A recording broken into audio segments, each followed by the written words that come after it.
Hey there, soccer freaks. This is ATL On Fire, the podcast where we talk all things Atlanta United Football Club. So sit back, buckle up, enjoy.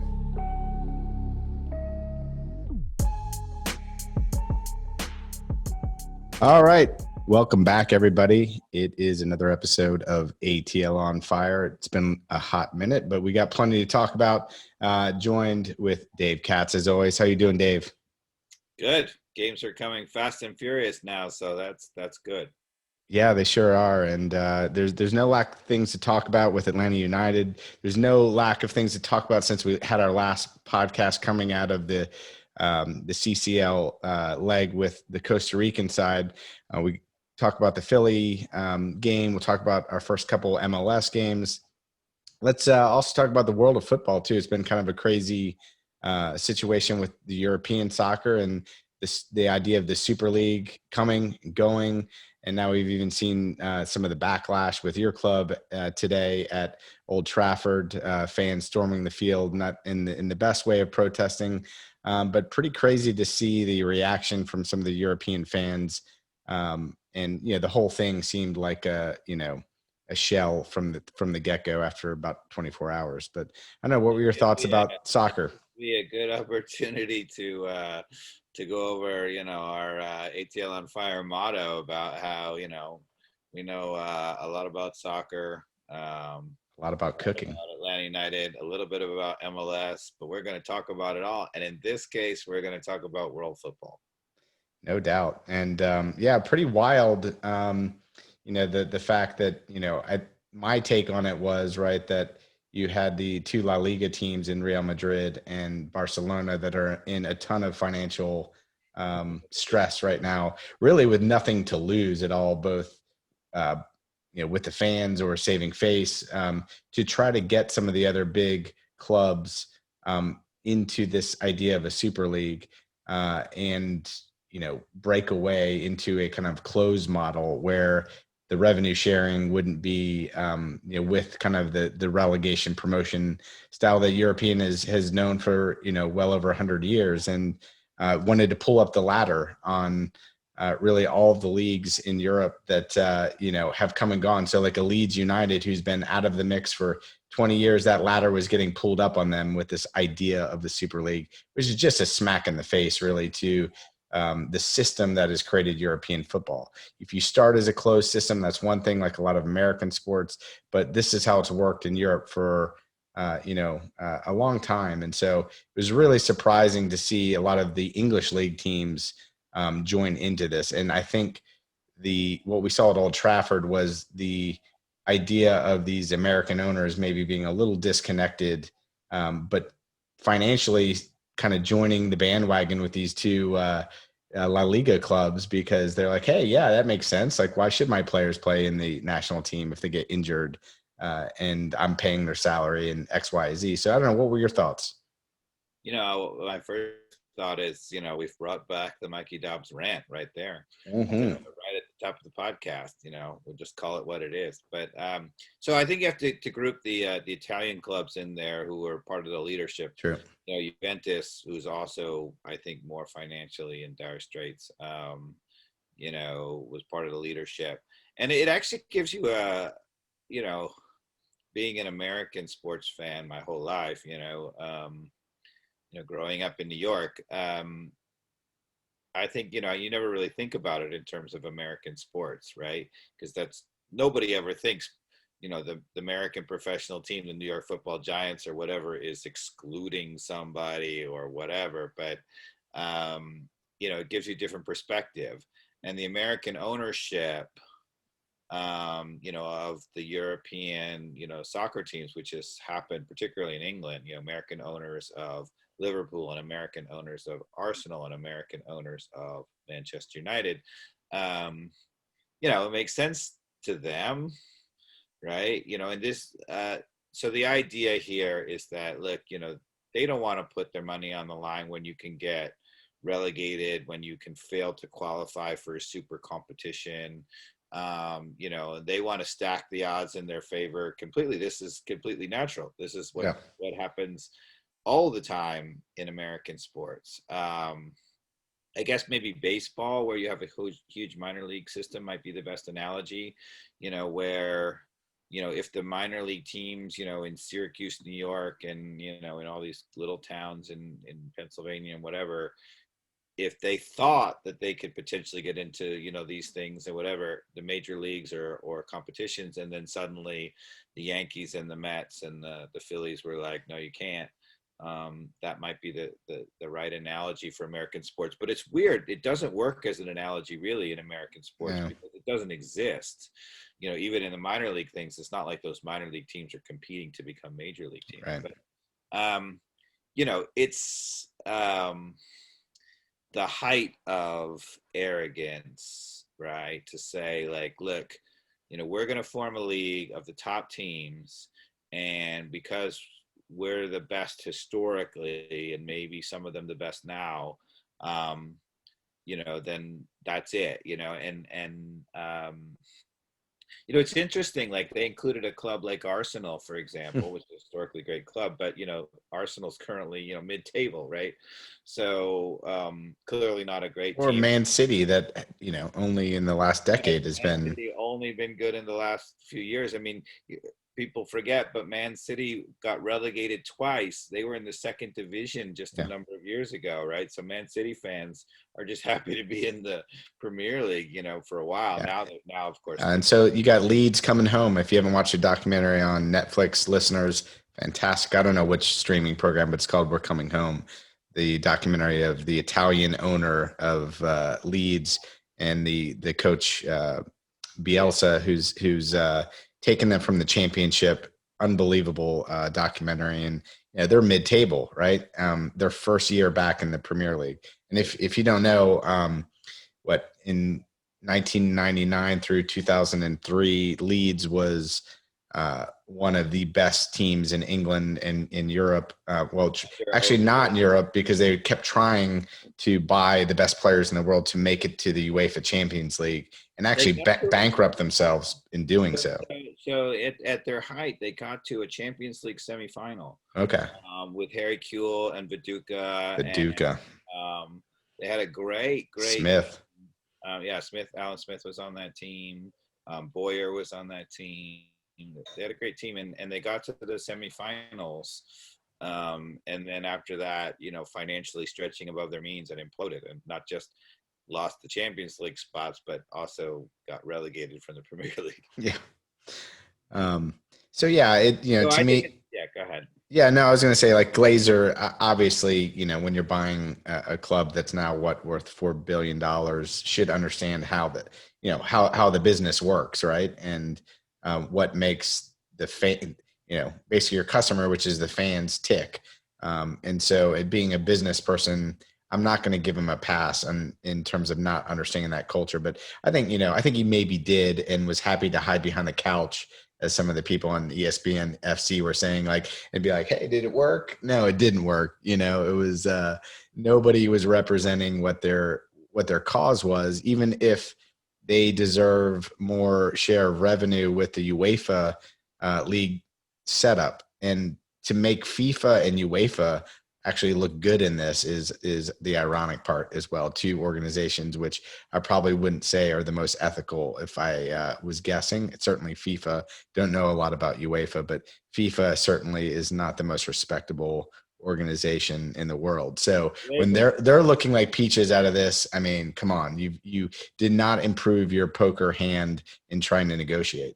Well, okay, so it's interesting, right? Because, if you're Manchester United, you're Manchester City or whatever, you get this offer, and let's say, we don't really know who's leading it, but let's say it was the Spanish, maybe the Italian clubs that were leading it, and they're cash strapped because they've been poorly financially managed, live above their means for a long time, and COVID made it much, much worse, the pandemic. So they're just crazy cash strapped. So to them, fabulous idea. The American owners are like, well, why do you, worry about Champions League and the revenue, whatever? We could just form our own, great Super League, and the TV money would be astronomical. So once this happens, I don't know if you can blame Manchester City, Manchester United, whatever, Liverpool for going along, because you got to say, like, look, so if you say, no, I'm not going to do it, right? Then, and it goes through, God forbid, right? You could just relegate yourself to the, the wilderness of football for years and years and years. What's amazing is that the German clubs said no.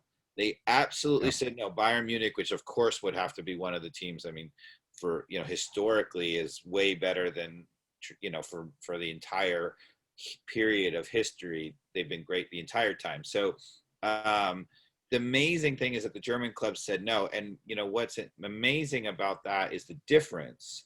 So the German clubs have a rule where, unlike the Premier League clubs, which became publicly traded, which allowed crazy Americans like the Glazers to take over with an audacious bid. I mean, the Glazers didn't have enough money to buy Manchester United at all. They just got enough of the stock, hostile takeover, and then mortgaged it to the hilt in order to repay the money that they had. I mean, it was classic, American finance, craziness. But the German clubs are not allowed to do that. They can't be completely publicly traded. The club is 51% beholden to the supporters, if you will. Yeah. And what was amazing is you see the difference. They said no. And I think these big clubs just assumed that their supporters would be like, well, yeah, I want to be in the club, in the league with Real Madrid and Barcelona and all these things. And what was really remarkable is that you might have thought that the smaller clubs of the world would have rebelled, and then some of the fans might have, rebelled against all the bigger clubs in many ways, the one percenters versus, they didn't need to people, but they didn't. What was amazing is they didn't need to. The rebellion happened at Liverpool, Manchester United, Barcelona, Chelsea. Yeah. Nobody wanted it because they were like, we love this essence of the game, which is if you don't do well one year, you don't qualify for the Champions League. And if you get really, really bad, you get relegated, right? That's what makes football amazing on the world stage. And it was remarkable to see those fans knowing full well what that meant, that they, it means that they don't have a monopoly and whatever. They just chose immediately. It was immediate reaction. They were like, we're not going to do it. And obviously today at Manchester United, it boiled over. They've been really angry at the American ownership for years. And this was just one straw too far. I don't think that the protest was really because of the Super League. Yeah, it's about Glazers, yeah. But they just went one too far, and they're like, get your American effing stupid values out the soul of our national game. Yeah, and it was interesting the storming of the field, because evidently Old Trafford's pretty well gated and secure, and so I'm curious what'll come out tomorrow in the news in terms of where the leak was there, and the protesters who I think just found their way in through a gate, it sounds like, and so somebody's getting fired. Yeah, one story was that they ripped open a gate. The other story is that somebody on the inside opened a gate. More likely. That is true. Yeah, more likely somebody opened a gate. I don't think you're ripping a gate open. So either way, there's somebody who's getting fired. Capital, right? Yeah. When people are angry enough. All right, so let's bring it back to our listeners here. We've had 4 Atlanta United games since our last podcast. We've got the Orlando MLS opener down in Orlando. We had the Fire game, which is the home opener for Atlanta United at the Benz. Philly in the quarterfinals of the CCL tournament, the first leg. And then the other night, on Saturday night, we had the New England match, which was just last night. Yeah. And why don't we move through it pretty quickly in terms of at least the Orlando game, because not a lot of things to talk about other than my opinion of that game was Orlando's a solid team, good players. Atlanta at least came out, held their own under a new coach, a new new style to play. And I think you started to see it in that game more than you had in the previous Costa Rican side games, where there was some structure. They played strong, they played organized, and not a lot to be overly disappointed with. Not the most exciting match in the world, but that was my overall take. Yeah, I mean, obviously Orlando has come a long way from when Atlanta United just beat them every single time. They're actually got a good coach, and coaching matters. I mean, it's amazing. You get a good coach, and Yeah. within one season, they went from never qualifying for the playoffs to actually, more or less a contender. Um, and MLS is like that. There's enough parity that if you get a good coach, that's enough, right? A couple of players, a good coach, and bam, Look at last night, Bruce Arena. I mean, yeah. a I team mean, that Bruce we Arena, beat like, 7-0 when they had a crappy coach. yeah, that New England team was just the pits, and then Bruce Arena shows up, and within a month has them in the playoffs, right? When Yep. he first joined, and now, just shows you it's astonishing how a good coach can do it. But anyway, in the Orlando match, I think people were disappointed. Some, the chatter was that, look, 0-0 draw, but I thought Atlanta United under Heinze has looked tactically just miles superior to what we saw under certainly under Stephen Glass, but even under De Boer. I think much more of an aggressive team, particularly out of the back. Yeah. Matching up, getting up the field. And I think you saw that even signs of it in that game, even though we didn't really get too many chances. We were in their third, the attacking third a lot. We Yeah. had a lot of possession, and we were in their attacking third on the road against a good Orlando team. I would have said, obviously hindsight, because I know what happened in the next couple of games, but I would have said, really showing signs of a vast improvement in the side. Yeah. I mean, I definitely would say our defense as good as it should be right now, particularly with the most recent joining of Alan Franco. There was a lot of these games where the opposing team hit the woodwork, including that Orlando game, Mm-hmm. if I recall, um, where we definitely have gotten lucky in some of those games too. I felt like Orlando definitely probably had the higher quality chances in that game, if I recall. I felt like they could have had the advantage there on winning the game, given the opportunities on goal that they had versus us. Even though neither side had a ton of opportunities, seemed pretty even there. But the ones that Orlando had were probably a little bit more higher chance on what do they call that rating? I Um, think I think if you go back to, for example, year two under the Tata regime, there's always rose-colored glasses that people use to look back, right? And obviously, it turned out to be a title-winning side. Early on in that season, we were dominating matches, but it was a very aggressive defensive posture. We got up the field, and that allowed us in the back, to basically boss games, to keep the opposing sides in their own half, to win the ball, to get some pressure, right? But people forget there were a couple of games where we had these just epic fails in the back, where all of a sudden everybody was up, and they got breakaways, and then people were like LGP misread it or whatever. But it was a very aggressive posturing side, and it reminded me a little bit of that look, in the early days, the growing pains, when you're being that aggressive defensively, you're gonna have moments where you look back and you're like, whoa, wait a second, somebody just ran right by and got a breakaway. But you take that in exchange as a team for dominating the ball, dominating possession, and in an attacking way, not in a De Boer, we're going to pass the ball 152 times around the back so we get possession technically. But this is not that kind of possession. This is quality possession in the opponent's half, going after people, winning the ball again quickly when you lose it.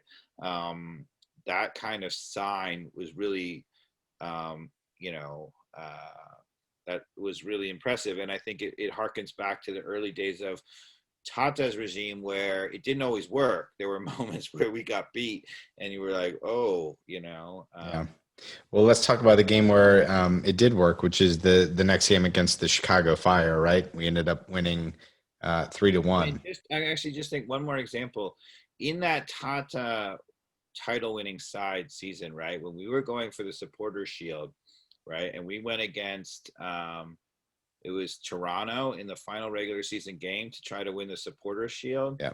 And we got annihilated in that game. We lost like 3 Yeah, I or 4 remember that. right? And that was a perfect example of what I'm talking about, where in exchange to have an aggressive makeup and to dominate, you sometimes can give up, and that team, of course, instantly turned it around fundamentally in the playoffs and rolled through the playoffs and won the whole title. So it reminds me of that.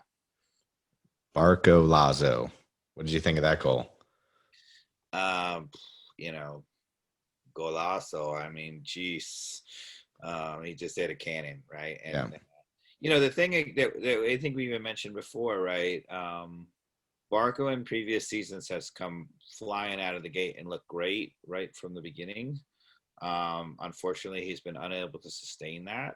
The question is whether it's because he can't sustain it over time, or because of, in a lot of cases, he's had excuses. He went on international duty in Argentina, he got hurt, blah, blah, blah, blah. And so the question is sustainability, but, in the early going, he's looked very strong. Yeah. And so obviously an amazing goal. You're not going to get those very often. So I'm going to say it's high quality, just the way that he hit it. You could say it's a little lucky, all of the above. You make your own luck. Start with the free kick was not so great, and it hit the wall, right? But then he got the rebound and smashed it, right? But unlike PT Martinez, who would have sailed it over the bar, Barco's free kicks go on frame or into the wall in that case, which would have been on frame, right? And then you make your own luck from there, right? So that's what I hated about PT's free kicks after the 13th one that was so close but never went in. Barco, over the top. But if you watch some of Barco's free kicks this year, I can't recall one that sailed over the bar or wasn't on frame, right? So keep watching that, because to me, that's a really important sign of a good person taking your free kicks. Is a lot can happen as long as the ball is put on frame or is in the mix. So maybe just not strong enough to kick it over the goal. Yeah, maybe. Little guy. No, I've seen enough. That guy can put the Messi magic on it, I think, if he's given the chance. And the second one I would call total luck. Jake Mulroney, looked beautiful, but you're never going to see that ever again, and nor is he in his dreams. But yeah, and you had Hyman clean up the the rebound off the keeper there. But it was all about, again, I think in that game you started to see sustained pressure with the system that Heinze has set up, and that was the first game you started to see the ball recycle with purpose.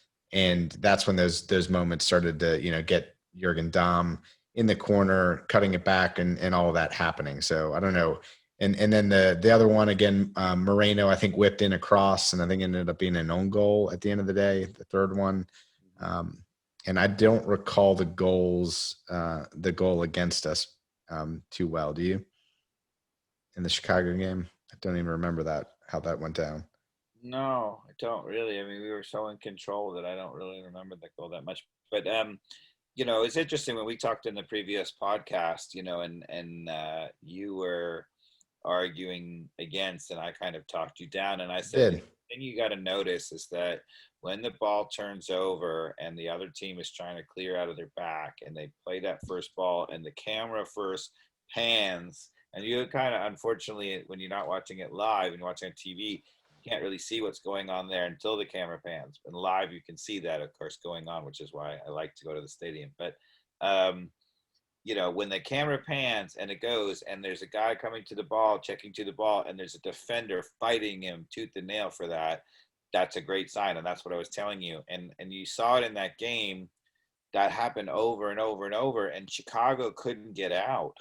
Yeah, Sosa particularly has been a guy who's been hard-nosed in that center part of the midfield where he's just coming up and stepping and putting pressure. And then, you probably aren't paying attention to Hyndman very much, but he's doing much of the same work that goes unappreciated off the ball Well, as one of well. the things about Sosa is that, and if you're an American soccer fan or a kid trying to play soccer who's listening to the podcast, your podcast listener, one of the things you should watch, right? So not only does Sosa is sometimes the guy who's fighting for that ball and identifying the most dangerous guy and getting it, but what's amazing is that he's often not that person. Sometimes it's Miles Robinson coming out of the back. Sometimes it was, whoever else.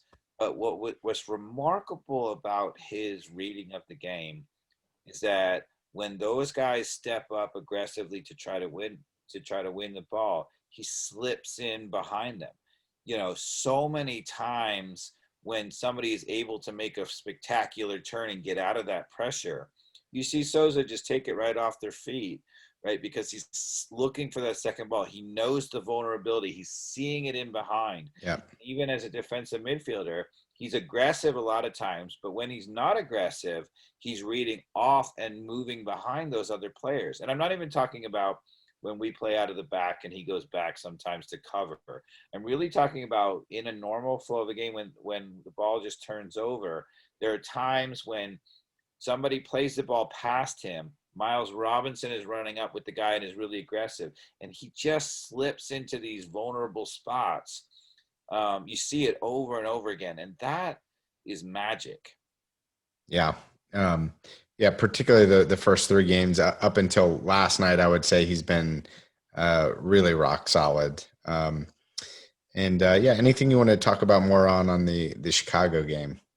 No, I mean, I think that's the sign of what's to come, right? That when you get it right and you have those players marked up out of the back, and you can monopolize possession and win the ball in the other opponent's half, you can create good chances, and you can score goals. And it's interesting, unlike Stephen Glass, last year, who was saying, oh, we're going to score more goals because I'm giving them much more freedom.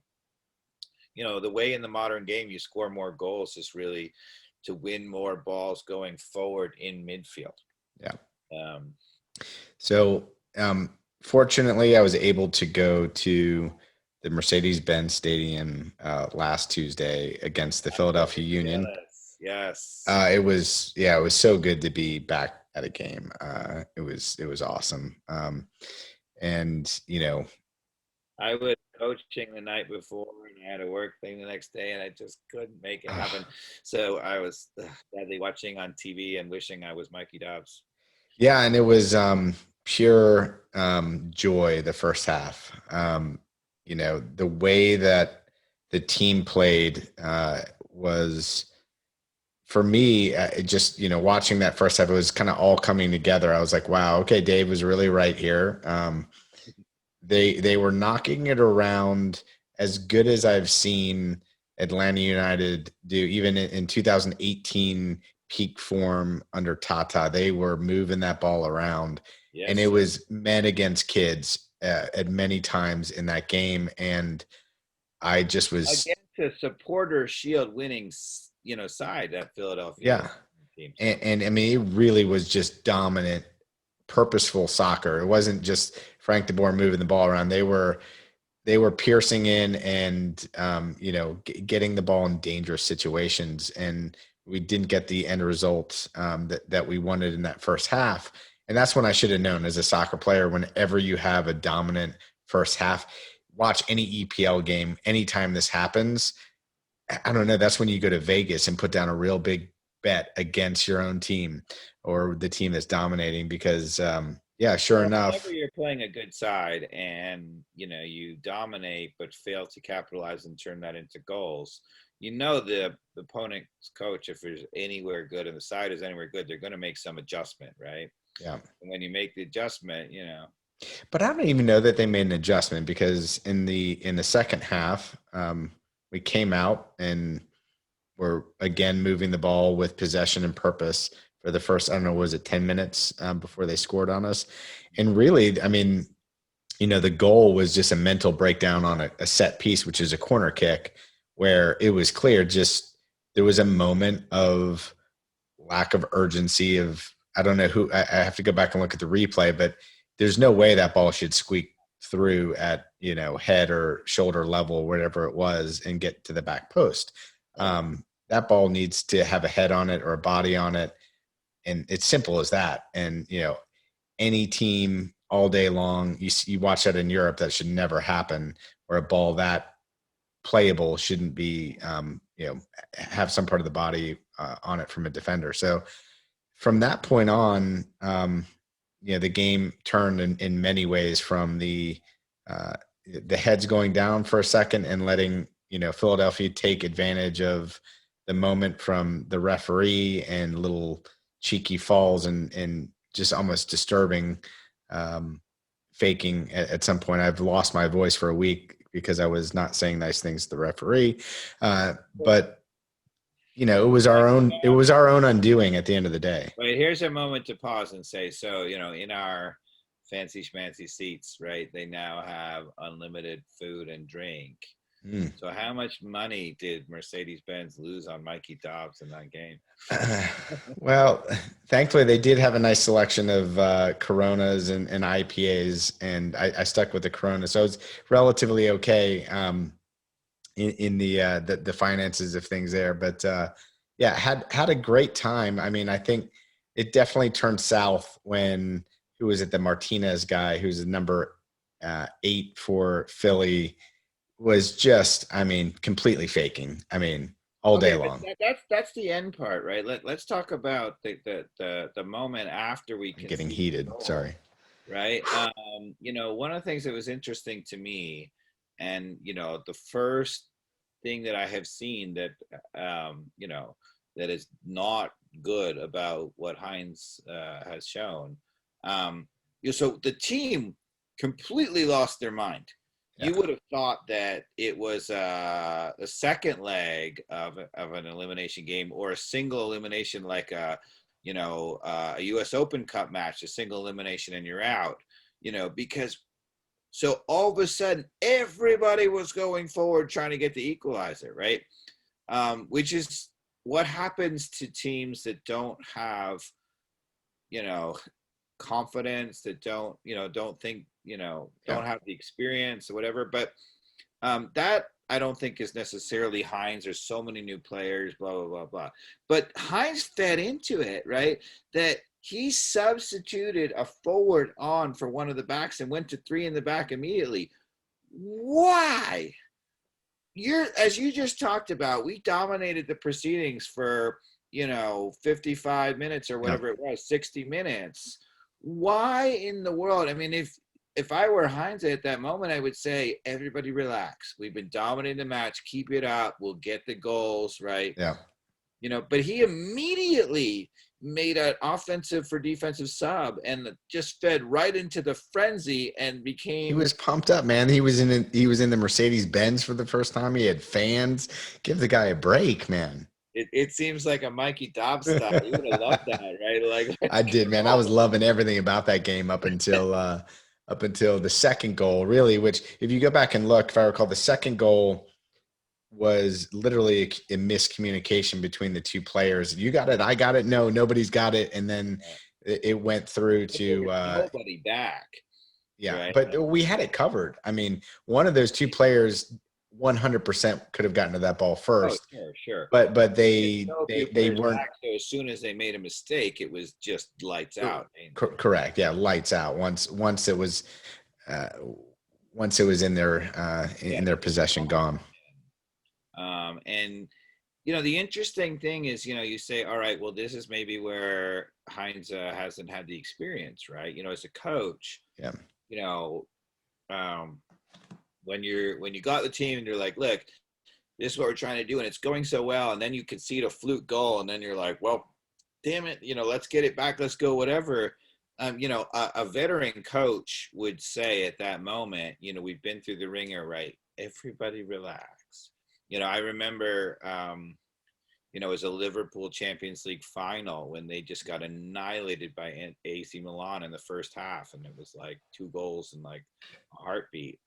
And Benitez, who was the coach of Liverpool at the time, brought on a extra defensive midfielder and took off a forward after going down 2 goals. And I think this person next to me, we were watching it at the brew house at the time, was like, that is madness. How can you take off an attacker when you just conceded 2 goals? And I said, actually, I think it's brilliant tactically, because they're getting a little overrun in midfield. And if they're going to have any chance of coming back, they've got to win it from there or whatever. And it totally worked. And they came back, in a historic fashion to win that Champions League final in a crazy comeback. But that's a veteran coach who didn't panic, when in a cup tie, in a two-legged, cup tie where you give up a goal. And there was no need for Atlanta to panic. No, there that, wasn't. Yeah. And the third goal was just, a complete realization of kind of the team losing their focus. well, as soon as you give up the second goal for having panicked, and Heinze having fed into that by making what I think is clearly the wrong substitution at that moment, feeding into the whole psychosis of his team, then once you give up the second goal, then people really lose their mind and they're like, oh my God, blah, blah, blah. And then you saw that. Yeah. But as far as a game that we've lost and me being happy, like I was odd. I was still buzzing in terms of the upside of what the potential is this season or even into next. If this is a reminiscent season to 2017 and we can go on to do great things next season by figuring some things out with these younger players, I'm cool with that. And, if it works out where we even do better, fantastic. But it kind of reminds you of the first game under Tata at Georgia Tech, where we came out, we were just expecting, hopefully a miracle, stay in a game. We're expansion side, first ever game. And we dominated the proceedings for the entire game. People forget that New York came back and beat us 2-1 in that game. Yeah. Right. And it was a disaster or whatever, but you kind of felt this, good feeling about it. You're like, wow, we can actually get it after people, and it's just a matter of time. And you kind of feel that way a little bit about the moves that they made with, the front office, Boca Negra and Eels, and then also with the coaching. And I'll go back to a moment you said before. You were talking about Mulroney and, the luck of his, goal or whatever. And I think he represents what we did wrong as a front office last year. We got over cocky and we're like, look, we just need to have, blazing athletes or whatever. And we got all of these players who were super fast and super strong and couldn't play at all. Right. And they've corrected a lot of those mistakes, but I think Mulroney is maybe a remnant of those mistakes. Yeah. One of the things we haven't talked about is Martinez through these games, and what's been your take on his progression from being subbed in late in games to getting his first full 90 minutes in that that was in the Philly game, correct? Yeah. The interesting thing is that prior to the Chicago game, in the 2 legs of the CCL and in Orlando, it looked to me like it was going to be a really long road. He just seems so timid and so afraid of, re-injuring or whatever. And one of the problems you have when you have a player coming back from ACL, it's not just whether or not, you're fast enough, strong enough or whatever, but also mentally whether you trust it or not. And it didn't look like to me like he was trusting it at all. And I'm like, ooh, it's going to be a long road. But in the Chicago game was the first time where I looked like, oh, well, maybe not. Maybe he does trust it a little bit. Maybe a couple of games in, you finally saw him doing, Joseph Martinez kind of things. And that gave me some hope. Yeah, I watched a ESPN FC interview with him. I think it was probably just before that Orlando game, maybe the week before, with his Venezuelan compatriot, what's the guy, Ali, on ESPN Yeah, FC, and it was pretty telling in terms of wow, you can only fake so much when you're in an interview. He was very unsure of where he was with his ability to come back full speed, and it was blatant in that interview with the way he was answering questions. And it was very clear to me when he had his moments in Orlando and even the CCL games against the Costa Rican side. He's just it was going to be a long road, and I think it still will be. Now, come around the Philly game, I felt like he started to get himself more involved in these games, and even the game against New England last night, I think he had some moments where his involvement um, is starting to show some of the signs of the old Joseph Martinez. And you know, an ACL injury, as you know, Dave, is not a easy thing to recover from. So I think the way that he's been managed into these games has been the right approach as well. So the fact that he got his first 90 minutes against Philadelphia, I thought overall he looked great. He slotted Moreno in for a little pass that should have been a goal. He had a little outside of the left foot shot that was really solid. He actually got hit in that leg, and it was like a little bit of a worrisome moment. But sometimes that's what you need to take the next step of knowing that you can take a legitimate knock and keep moving on. So overall, I think his management back into recovery and getting minutes, getting prepared to actually be able to go 90 minutes going forward has been good with Heinze, all the way up through even last night. But I don't know what your take was.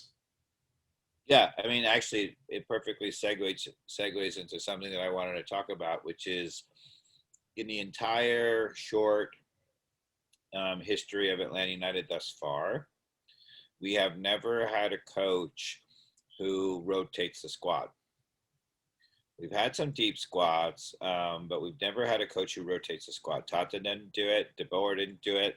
Stephen Glass didn't do it, although he did a little bit maybe. But And we saw that last night. yeah, and so there's a lot of people talking about, well, Heinz is trying to figure out what his best lineup is, whatever. That didn't strike me as that at all. I think Heinz knows exactly what he thinks his lineup is. He may tweak that long term or whatever. Yeah. But he knows exactly what he wants to do. And that was squad rotation, which we've never seen before at Atlanta United. And that was designed, it's a remarkably confident thing to do as a manager, because usually you would say, even if you're a squad rotation manager, you say, all right, look, you play the first 5 games, you try to, you've never managed a side, you haven't had a long time in preseason, right? So you want to get the team going, get them understanding everything, get everybody firing on all cylinders, the kind of games that you had at Chicago, have a few of them, and then start to rotate. But no, right? So he, has that game at Chicago, has a disaster in the Champions League against Philadelphia, right? And you might think he would go right back to exactly what he did at Chicago and try to get another MLS win. And he shows, I think, to me, maybe a ton of confidence, maybe not deserved, but a ton of confidence, and rotated the squad. Yeah. And I think that's what that was. And to some degree, had we not become coming up against a Bruce Arena coach side, we would have minimum got a tie out of that game. But the minute that, I started to think about the fact that we're playing New England with Bruce at coach there, I knew it was going to be a tough game, especially when I saw the starting lineup. I said, boy, it's going to be a long night. And it was. I mean, I think we scraped our way to getting the tie with the Moreno penalty kick, which, by the way, I predicted that Moreno would get a goal. Dear podcast listeners, you must watch Mikey Dobbs' cooking show that goes along with the podcast. And in that, and we swear to you, it was recorded prior to the game, Mikey Dobbs predicted that Moreno would score. It was, and that was my only prediction in the in the pilot of a new cooking series that I may or may not be able to commit to, but thought it would be fun during these away games maybe to do a little bit of cooking either in the green egg or in the kitchen, and share some recipes. So for the first time ever, I cooked a brisket on a green egg that I got a week ago. And Dave, as I understand it, is the brisket guru. So I have to talk to you about this maybe after the podcast on some of the mistakes I may have made. But I have to say, you sounded extremely confident for only having had the egg for a week. I was really impressed. I appreciate that. It's funny, like the grill and like cooking meats is something that I just feel, it feels very natural to me. And one of the things that, I've learned just watching other people do this is, especially with these slow cooks, just give it as much time as possible. More time, the better, low temperature, and you can't really mess it up when that's the case. So, Dave, what are you eating there? That looks delicious. You look like you've been coaching kids and maybe you're a little hungry and starved and multitasking to get a podcast in this evening. I'm eating cheese and crackers. And I have to say, for the first time, I'm doing a first on the ATL on Fire podcast. I'm drinking a white wine. Ooh. So I'm drinking a Chateau Saint Michel, which I've drank before, the red. This is a Washington State amazing winery. This is their Indian Wells, which is, slightly higher version of their label. But this is a white, this is Chardonnay, which I think has just been introduced. The Indian Wells has always been a red wine, and this is their first white version of it. It's very nice. It looks good. Looks good. What are you drinking? I'm just drinking the House McManus. That's what we have all the time. Nothing. I tried to sneak a Russian River that we had upstairs, and Leah's like, "You're not taking that down to the podcast." So stuck with McManus tonight. Wow. Yeah, I got shut down. It's a nice wine on the podcast. Oh my goodness. Well, if you were here, she wouldn't have denied it, but you've decided to do another Zoom. Next time you're here, we'll crack that thing open. Yeah, dear podcast listeners, Mikey Dobbs and I are having a lot of restraint. We're both vaccinated, but haven't had the complete number of weeks for the vaccine to truly take hold. So we're going to wait another week, and then we'll both be back by the fire again. Yeah. Goodness. So we're on the New England game. There was some players, as you said, that were in there that were a part of a squad rotation. And right away you saw some of the things that Heinze is trying to instill were a challenge for some of those players that weren't able to move the ball as quickly, weren't able to I guess play in that system as well as we would like. So I don't know. The reason why it's a squad rotation and not him trying to figure stuff out is, Miles Robinson doesn't start in the back, and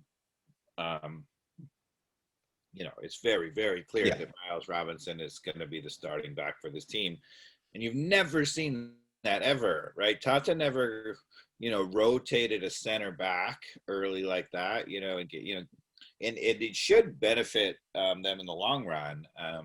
In that, and you could say part of the squad rotation might be, because they played Saturday, they play again Tuesday in the Champions League. They're staying up in the Northeast to go to Philadelphia, but I'm a little bit surprised that it would be just for that, because we don't have a good chance of coming back from losing 3-0. Right. On That's the other thing. Squad rotation for what? For the CCL odds of us pulling off a miracle? I don't know. That doesn't strike me as that. And so I think, to me, it's squad rotation for the long run. And so when you see a player like Cubo Torres starting, you say, all right, well, is that because he's doing well or whatever, and we know Joseph Martinez is probably not ready to start. So it's not because Cubo Torres is doing well. I can tell you that. Right. And it seems to me that squad rotation. Yeah. Cubo Torres has never done well. I've never seen anything really overly positive from him at all. He's just he's talking of ACLs and things, he tore his ACL too. And he's been a step slow ever since. He's not the same player he used to be. Yeah, and I don't know if you saw it. There was a little bit of a rumor mill happening in the middle of the week about a Chivas player, JJ Macias, who's a up and coming striker for that team. I guess his agent was kind of pushing him to be on the radar for Atlanta United, but supposedly it's nothing more than rumors of his agent pushing that that message out there. But at the same time, is to your point, as this is a cold-hearted business. Like, why would we ever get rid of Joseph Martinez? The town loves him. He's our guy.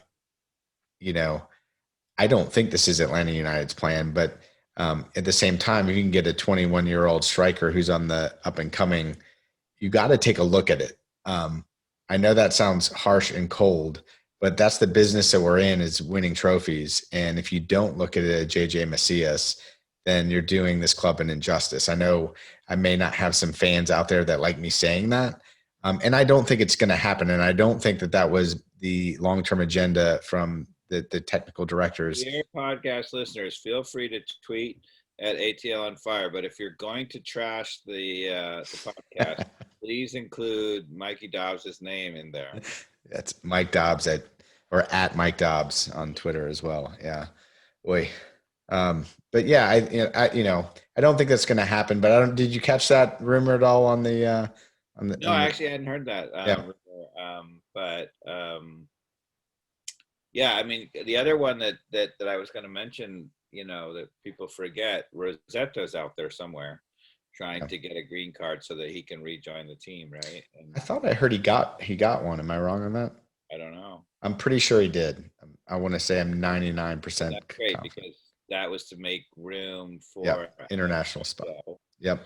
And I think that's the next thing that we should talk about is Alan Franco. But so to make an international slot available for Alan Franco, Rosetto, who's also Brazilian, had to get a green card so that he doesn't count as an international slot. And,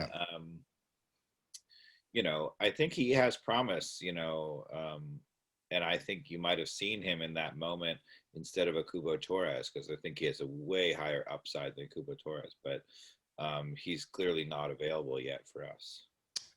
Yeah, and before we talk about Alan Franco, do you know anything about? You're talking about Rosetto being more of an offensive threat than Cubo Torres, right? Yeah, but Alan Franco. Okay.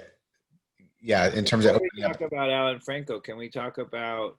Do you know anything about Ronald Hernandez? So the right back, who was supposed to be what a lot of people thought was going to be the starting right back over Brooks Lennon, is Ronald Hernandez, who's Venezuelan. He was in Scotland, and he's basically loaned back from our sister club, Aberdeen in Scotland, to Atlanta United, and he's supposed to be terrific. But even if he's not terrific, and even if you say Brooks Lennon has clearly won the starting spot over him, when Brooks Lennon goes down, which he did, in that horrific, collision where he. How is that not a yellow card, by the way? Yeah, they brought in Jack Gurr, and Jack Gurr played multiple minutes in 2 games, and you're like, where's Ronald Hernandez, the supposedly starting right back?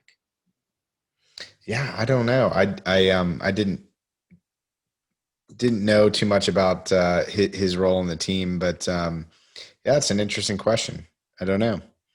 That's one that I haven't heard from the press either. I don't know. I fast forward through some of these press sessions that are a little hard to make it through, but I haven't heard that question asked of Heinze or anyone in the organization on what's his status. Yeah. Because, so Ronald Hernandez is supposedly the starting right back for the Venezuelan national team. He's supposed to be legit talent. And I get, granted, during the COVID and whatever, he didn't play in Scotland for whatever. So I think he hasn't appeared in an official match in a long time. It's not Scottish, it's Crip. But, I have heard that, there's not like he's injured or anything. He's in the squad. He's listed on the roster.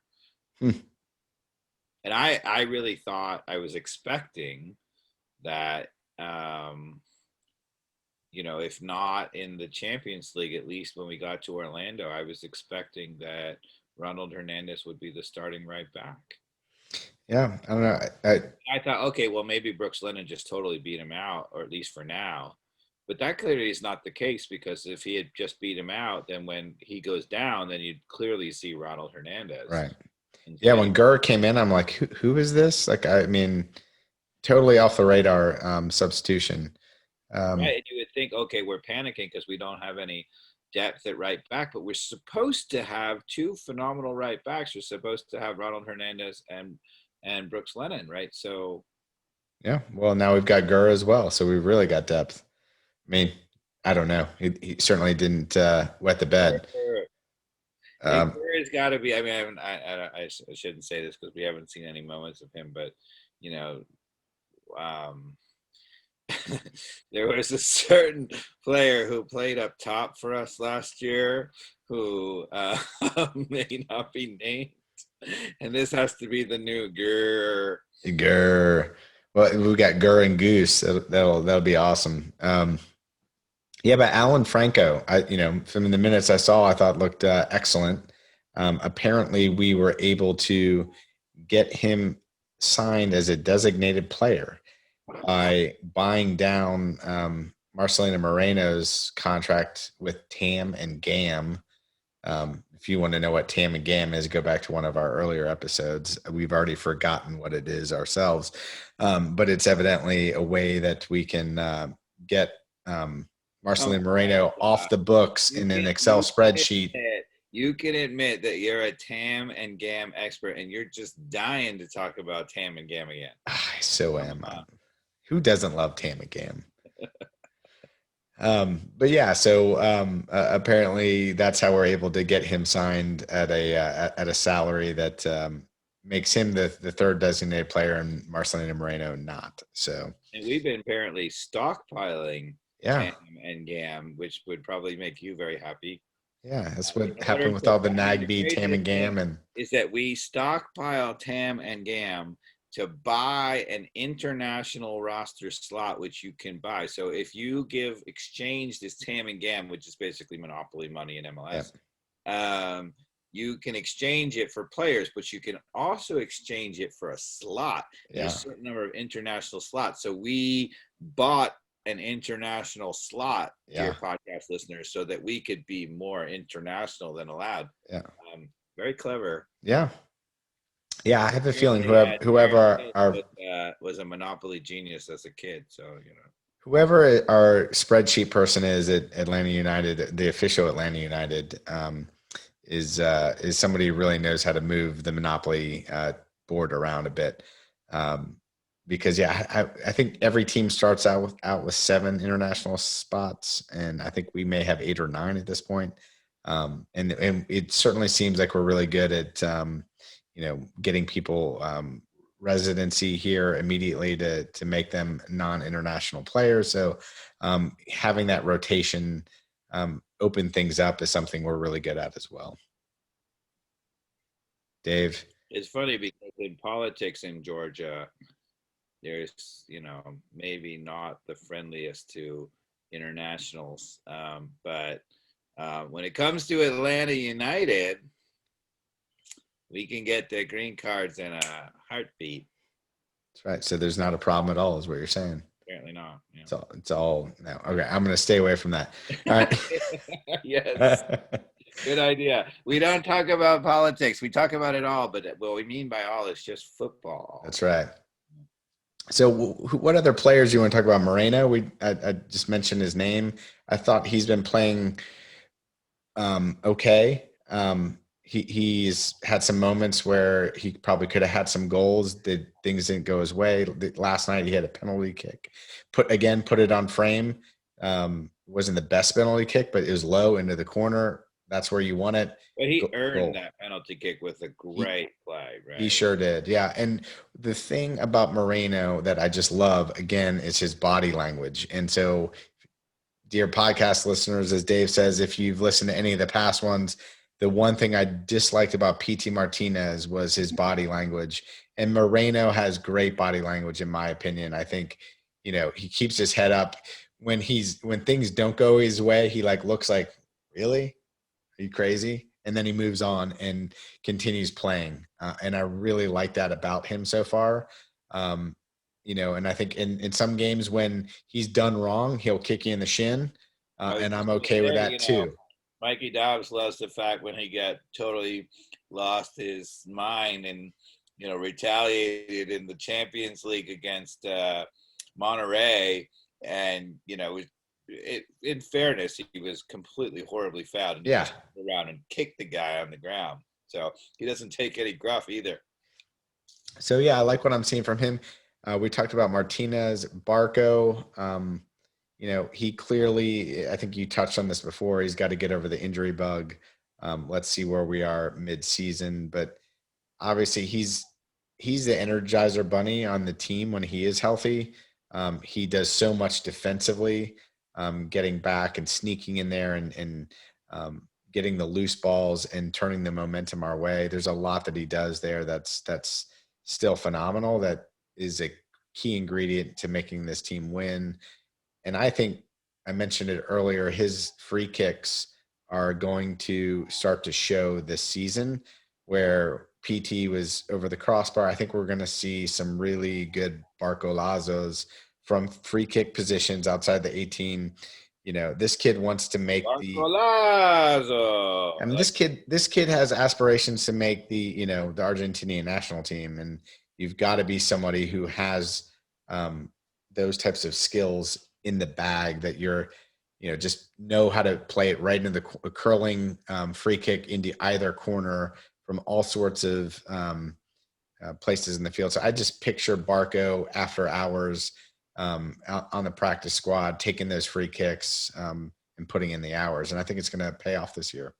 Okay, dear podcast listener, here's a moment to write down the ATL on fire history. I'm going to go with, I agree.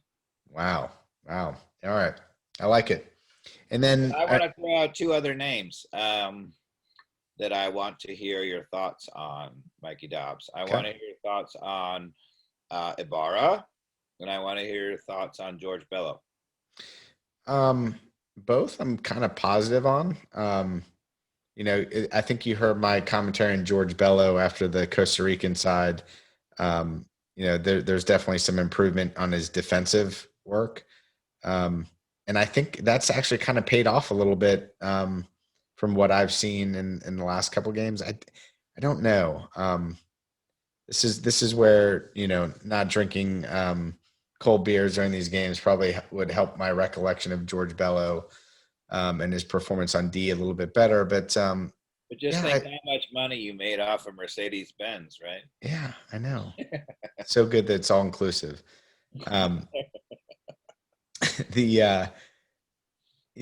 What is not striking me as a memory here with George Bello is a lot of offensive creation. Am I wrong on that over the last 3 games? I felt like there wasn't as much threat from him up on the top part of the field. So maybe he is staying back a little bit more if I'm just making an observation on George. But the interesting thing, and I think that, for those of you who follow the podcast over the years, right, you'll remember that I was so down on De Boer with this blind, we're going to send the 2 guy outside backs, Bello and Brooks Lennon up, and then they're going to do nothing. And if we don't need them, they just run back and then go forward and then run back. And that is clearly not the case under the Heinze system, right? Yeah. So those guys are obviously free to go forward, and they get forward, and they have contributed offensively. But they're not the only ones who are allowed to go forward. When the opponents try to play through the middle, and you have a Sosa or a Martinez or a Walks or a Franco challenging for the ball, it's clear that if they win the ball, they're asked to, continue forward, right? And so it's a much more dynamic out of the back system. And I guess now that I'm thinking about it too, is there's a reason as well, which is Moreno has been pushed out there on the left wing the last couple games, and thus sucking up that space where Bello would otherwise be. And now it's a little bit more of an occasional overlap when Moreno is pulled inside that you're seeing Bello do that. But Moreno is the one that's trying to hook around the outside or bring it deep into the corner of the 18 there and try to take somebody on, which we've seen over and over again from Moreno the last couple of games. It hasn't been Bello, it's been Moreno, and I guess that's why.